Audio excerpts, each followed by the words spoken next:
Buongiorno miei cari amici lettori e pensatori liberi. Oggi, come prima domenica del mese di novembre, incomincia la mia puntata sulle etimologie. Ho deciso di parlarvi di etimologie all'interno del mio canale in cui vi parlo di letteratura e di come la letteratura possa salvarci nei piccoli problemi che ogni giorno affrontiamo nelle nostre vite, perché ho letto un testo, o comunque mi sono accostata ad un testo per me importante, che ho trovato funzionale. Il testo si intitola Dizionarietto di sanscrito per filosofi. Ma state tranquilli, non è nulla di trascendentale.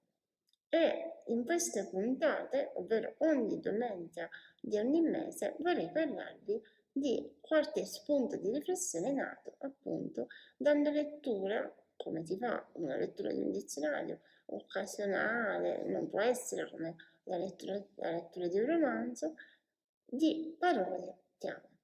La parola che ho scelto oggi per voi è la parola piede. Sì, lo so, vi state chiedendo, ma cosa c'entra il piede con la letteratura, eccetera? E scopriremo insieme che c'entra. La parola piede, infatti, è da attribuire notoriamente a quella parte anatomica del nostro corpo che regge tutto il peso del nostro corpo. In realtà la parola piede in greco si diceva pus podos e in sanscrito pada.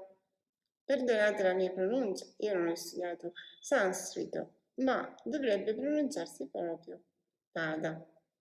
E questa parola andava a formare però non solo la parola piede, e cioè la parte anatomica del nostro corpo, ma anche altre parole.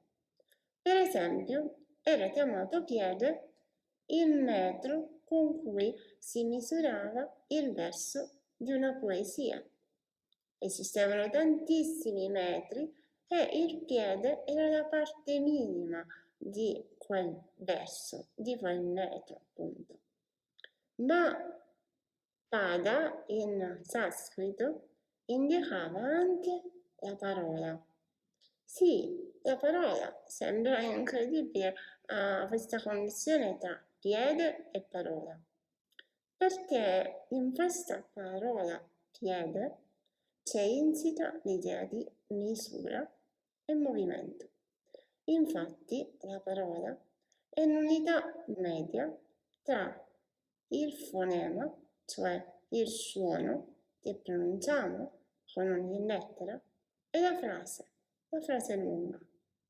Ecco che piede, pada, in sanscrito, indicava sia il piede che la parola. Perché in fondo, se ci pensiamo, ogni volta che noi pronunciamo delle parole e ci esprimiamo in delle frasi, cioè in unità di parole tra di loro, in realtà non facciamo altro che dei passi verso l'altro, verso l'incontro. La parola non è altro che il nostro strumento per camminare, andare incontro agli altri, andare incontro al mondo, portare le nostre idee, comunicare appunto e attraverso proprio i nostri passi darci un'opportunità di cambiare il mondo, cambiare gli altri, lasciare un segno dentro gli altri, essere vivi come testimoni di un'esperienza. La poesia, la parola, la letteratura come esperienza. Questo è lo strumento della parola. Questo è il confine in cui si muove la parola. La parola come piede. Spero che il mio video vi sia piaciuto e, come sempre, vi chiedo la gentilezza, qualora vi fosse piaciuto, di mettere un like e di condividere. Ma naturalmente non dimenticatevi di iscrivervi al mio canale e se vi fa piacere potete anche cliccare su quella campanella che sta proprio accanto al tasto di iscrizione.